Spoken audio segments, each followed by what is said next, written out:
नमस्कार दोस्तों, स्वागत है आप सभी का मेरे इस यूट्यूब चैनल बात की बात पर। मैं हूं डॉक्टर जगबीर सिंह और आज मैं आप लोगों को बताऊंगा एंकाइलोजिंग स्पॉन्डिलाइटिस के बारे में। यह क्या होता है और इसे कैसे पहचानें। एंकाइलोजिंग स्पॉन्डिलाइटिस जो गठिया का एक प्रकार है, कमर दर्द के रूप में सामने आता है। तो क्या कमर दर्द के सभी मरीजों को यह बीमारी हो सकती है? देखते हैं। कमर दर्द एक ऐसा लक्षण है जो सभी वयस्कों में कभी न कभी एक बार ज़िंदगी में होता ही है। करीब 80% लोगों में ऐसा पाया जाता है। जितने लोगों को भी कमर दर्द की शिकायत होती है, उसमें से करीब 90% लोग ऐसे होंगे जिनको साधारण उपचार, फिजियोथेरेपी और कभी-कभी तो घरेलू नुस्खों से भी आराम हो जाता है। यानी इन मरीजों में कोई गंभीर बीमारी नहीं होती है। दर्द के साधारण कारण, ये कम सीरियस कारण होते हैं।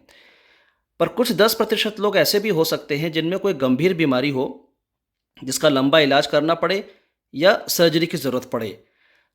तो आपका कमर दर्द 90% में आएगा साधारण दर्द में, या फिर 10% में आएगा जो गंभीर कारण हो सकते हैं, यह आप नहीं तय कर सकते हैं।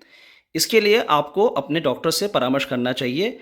वह एक न्यूरोसर्जन हो सकता है, वह ऑर्थोपेडिशियन हो सकता है, वह एक रिमेटोलॉजिस्ट हो सकता है, फिजियोथेरेपिस्ट हो सकता है, या फिर आपका फैमिली फिजिशियन भी हो सकता है। तो इन 10% लोगों में जिनमें दर्द का कुछ गंभीर कारण हो सकता है, वो क्या-क्या हो सकते हैं? उसमें एक महत्वपूर्ण कारण है इन्फेक्शन, जिसमें ट्यूबरकुलोसिस एक कारण हो सकता है। इसके अलावा कभी-कभी वहाँ पे हड्डियाँ टूटने का भी डर रहता है, जो बुज़ुर्गों में प्रायः देखा जाता है, रीढ़ की हड्डी का फ्रैक्चर।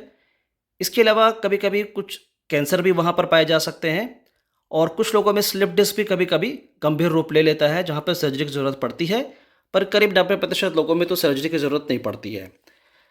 कुछ लोग ऐसे होते हैं जिनमें कमर के इस हिस्से में कुछ सूजन आ जाती है, अंदरूनी सूजन, जिसे हम इन्फ्लेमेशन कहते हैं मेडिकल भाषा में। इसका मतलब होता है कि इम्यून सिस्टम की वजह से वहाँ पर कुछ रिपेयर की प्रक्रिया चल रही है। वैसे तो इन्फ्लेमेशन के बहुत कारण हो सकते हैं, उसमें से एक बीमारी होती है जिसे हम कहते हैं एंकाइलोजिंग स्पॉन्डिलाइटिस। तो कमर दर्द कब एंकाइलोजिंग स्पॉन्डिलाइटिस हो सकता है, कब इसका संदेह करना चाहिए कि आपका कमर दर्द एंकाइलोजिंग स्पॉन्डिलाइटिस की शुरुआत हो सकती है? जैसे कि मैंने पहले बताया, यह रीढ़ की हड्डी में होने वाला एक गठियावात है और ऑटोइम्यून बीमारी के रूप में जाना जाता है। यानी कि आपके शरीर की जो रोग प्रतिरोधी प्रणाली है, वही आपके शरीर के खिलाफ काम करना शुरू कर देती है। ये ऑटोइम्यून बीमारियां क्या होती हैं, इसके लिए मैंने एक अलग से वीडियो तैयार किया है, जो बहुत जल्दी मैं अपलोड करूँगा। फिलहाल इस बीमारी की बात करें, एंकाइलोजिंग स्पॉन्डिलाइटिस की, तो इसमें कमर दर्द कुछ इस प्रकार का होता है जो आराम करने के बाद बढ़ जाता है। प्रायः कोई भी कमर दर्द जो थकावट की वजह से हुआ है, टूट-फूट की वजह से हुआ है, मोच की वजह से हुआ है, स्लिप डिस्क की वजह से हुआ है, आराम करने के बाद कुछ कम हो जाता है। पर ये जो वात का दर्द होता है, एंकाइलोजिंग स्पॉन्डिलाइटिस का जो दर्द होता है, यह ऐसा होता है कि आराम करने के बाद ज़्यादा हो जाता है। यह गठियावात के अन्य प्रकारों में भी देखा जाता है, रूमेटॉइड आर्थराइटिस में भी ऐसा ही होता है। सुबह उठने पर मरीज़ को सबसे ज़्यादा दर्द होता है, और सुबह उठने पर जो ज़्यादा दर्द होता है, वो कम से कम आधा घंटा से 1 घंटा तक तेज़ रह सकता है। उसके बाद जैसे-जैसे हलचल होती है, नॉर्मल मूवमेंट होता है शरीर का, दर्द कम हो जाता है। कभी-कभी दर्द इतना तेज़ होता है कि बीच रात में नींद टूट जाती है, और सुबह उठने के बाद नॉर्मल मूवमेंट से दर्द कम होता जाता है। कमर दर्द के गंभीर होने के कुछ और हिंट भी होते हैं, जैसे कि अगर दर्द के साथ आपको हल्का बुखार रहता है, भूख में कमी आ रही है, कमज़ोरी आ रही है, कुछ वज़न भी शायद घट रहा हो, जिन्हें हम सिस्टमिक लक्षण कहते हैं, इस तरह के लक्षण दिखे तो कमर दर्द को हल्के से नहीं लेना चाहिए। एक और पहचान होती है कमर दर्द के वात की तरफ इशारा होने का, कि यह दर्द निवारक दवाओं से तेज़ी से अच्छा हो जाता है। सिम्प्टोमेटिक रूप से ही होता है, लक्षण ही कम होते हैं, पर मरीज़ को लगता है कि मैं ठीक हो रहा हूँ। और दर्द निवारक दवाओं से मेरा मतलब यहाँ पर है non steroidal anti inflammatory drugs, जैसे कि डाइक्लोफेनेक होता है, ब्रूफेन होता है, एटोरिकॉक्सिब होता है, एसाइक्लोफेनेक होता है। इस तरह की कई दवाइयाँ आपने या आपके किसी परिचित ने कभी न कभी खाई होंगी। इन्हें हम non steroidal anti inflammatory drugs कहते हैं। इनको खाने से मरीज़ को ऐसा आराम होता है जैसे कि उसे वो बीमारी है ही नहीं, वो 12 घंटे 24 घंटे तक बेहतर महसूस करता है। इसी वजह से मरीज़ कई बार धोखे में आ जाते हैं कि उन्हें कोई सीरियस बीमारी नहीं है। ऐसे लक्षण, जो कमर का दर्द सुबह उठने पर तेज़ हो रहा हो और पेन किलर खाने से तेज़ी से आराम हो जा रहा हो, वह सैक्रोइलिटिस हो सकता है। सैक्रोइलिटिस मतलब सैक्रोइलियाक नाम के जोड़ में सूजन। मेडिकल टर्मिनोलॉजी में जहाँ कहीं भी आपको आइटिस शब्द सुनने को मिले, इसका मतलब है हम किसी सूजन की तरफ इशारा कर रहे हैं। जैसे एंकाइलोजिंग स्पॉन्डिलाइटिस भी यहाँ शब्द है, तो एंकाइलोजिंग का मतलब होता है रीढ़ की हड्डी का चिपकने की प्रक्रिया, और स्पॉन्डिलाइटिस का मतलब होता है रीढ़ की हड्डी में सूजन। इसका मतलब हुआ एंकाइलोजिंग स्पॉन्डिलाइटिस का मतलब होगा कि रीढ़ की हड्डी में सूजन वाली कोई बीमारी जिससे सारी हड्डियां आपस में चिपकती जा रही हैं। तो मैं बता रहा था कि सैक्रोलाइटिस के लक्षण होते हैं, जिसे हम पुट्ठे के जोड़ का सूजन भी कहते हैं। यह बीमारी पुरुषों में ज़्यादा पाई जाती है और कम उम्र में ही शुरू हो जाती है, और दर्द बहुत तेज़ी से अचानक नहीं शुरू होता बल्कि धीरे धीरे शुरू होता है। कुछ मरीजों में लगातार बना रहता है, कुछ में आता जाता रहता है, बीच बीच में मरीज को लगता है कि मैं ठीक हो गया हूँ, और कुछ लोगों में तो लंबे समय तक के लिए भी शांत हो सकता है। अगर इस बीमारी का इलाज ना किया जाए ठीक से, तो सबसे बुरा क्या हो सकता है? सबसे बुरा असर इसका रीढ़ की हड्डी पे पड़ता है। इस तरह की बीमारी के लंबे समय में मरीज़ की उम्र, लॉन्जेविटी पे भी फ़र्क पड़ता है, मृत्यु दर भी बढ़ती है इन मरीज़ों में। पर सिर्फ हम शरीर में दर्द की बात करें, रीढ़ की हड्डी की बात करें और जोड़ों की बात करें, तो इस बीमारी का सबसे बुरा असर रीढ़ की हड्डी पे पड़ता है। ये एक स्वस्थ व्यक्ति की रीढ़ की हड्डी है जो आप देख रहे हैं। इसमें जो गर्दन की तरफ का हिस्सा है, यहाँ पर कुछ 7 हड्डियाँ होती हैं। छाती के पीछे का जो हिस्सा होता है, वहाँ की रीढ़ की हड्डी में 12 हड्डियाँ होती हैं। कमर में 5 हड्डियाँ होती हैं, और पुट्ठे के नीचे जो हड्डी होती है उसे हम सैक्रम कहते हैं, और आखिरी में एक टेल बोन होता है जो बिल्कुल आखिरी सिरा होता है रीढ़ की हड्डी का। अब इसे हम थोड़ा बड़ा करके देखें कमर के हिस्से को, तो आप देखेंगे कि यहाँ पर 4 हड्डियों को मैग्नीफाई करके दिखाया गया है। इसमें चारों हड्डियाँ पीछे की तरफ जुड़ी हुई हैं आपस में, पर आगे की तरफ से ये जुड़ी हुई नहीं है, खुली हैं, इसलिए इन पे ये इस तरह का आगे पीछे का मूवमेंट, लचीलापन संभव हो पाता है।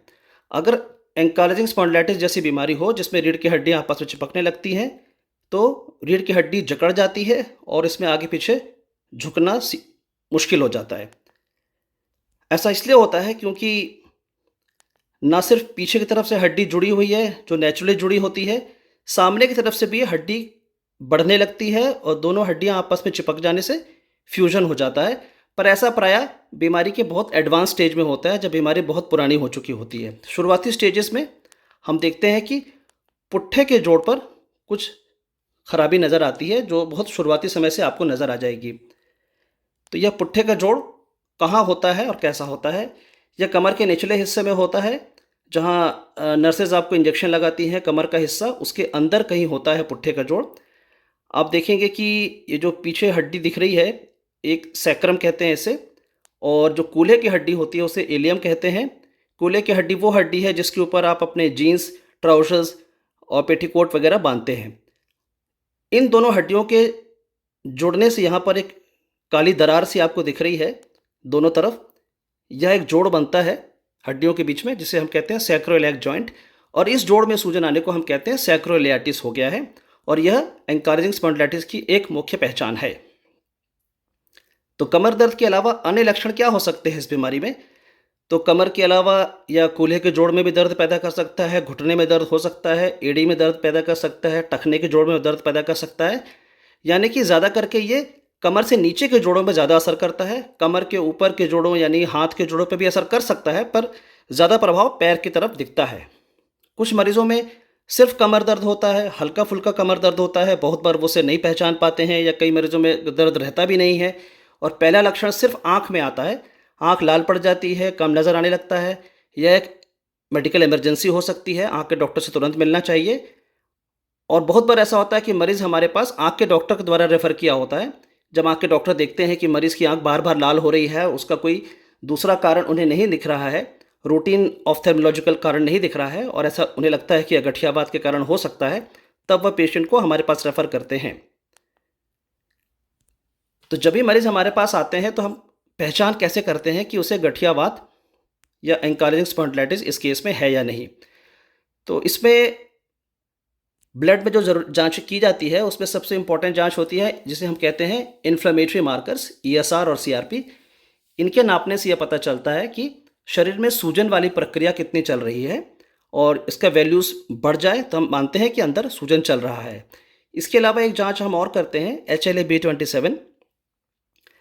यह जांच को लेकर बहुत बार दुविधा रहती है डॉक्टरों में भी, मरीजों में भी, और इसका इंटरप्रिटेशन कई बार गलत कर लिया जाता है।